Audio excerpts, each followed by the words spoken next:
almost completed the course. You've almost completed the manual. And now it's time to get down to brass tacks. In your manual, you can see the Wholehearted Living Action Plan.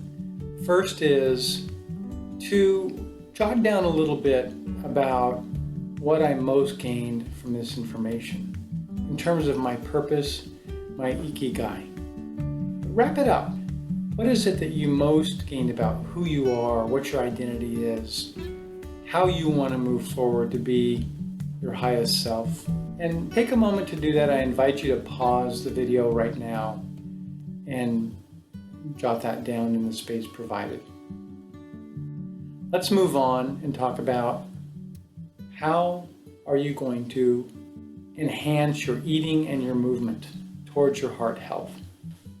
This whole course is about your war trauma and its effects on your heart, and the fact that post-traumatic stress symptoms are not a psychological illness, it's a whole body illness. And we know that diet, exercise, movement, social connection are key and critical to healing PTSD. So what did you most gain about the information in the eating and movement section, and what Ms. Water provided you the information in her video regarding nutrition and the heart? What Ms. Carrick provided you in terms of movement and the effects of movement on the heart? Or what Dr. Gray provided you in the stable sequence movement? What did you most gain from that? And what are the few changes you may make in your life to enhance your movement, your nutrition, and to heal your heart and your whole body? Take a moment and pause this video and jot that down in your manual. Social connection and engagement. Of anything that we talk about in this manual, this may be as critical as any of them, because one will not go out into the world and reconnect until one decides what one's meaning and purpose is, what they're going to do to move forward to their highest self, and believe there's a world out there where they can find joy and teach others what you want and about what you want the world to be and what the world needs. Dr. Munoz spoke to us about social connection and engagement, and Dr. Rama spoke to us about forgiveness. Finally, Chris Smith spoke to us and did a meditation with us, a mindful meditation.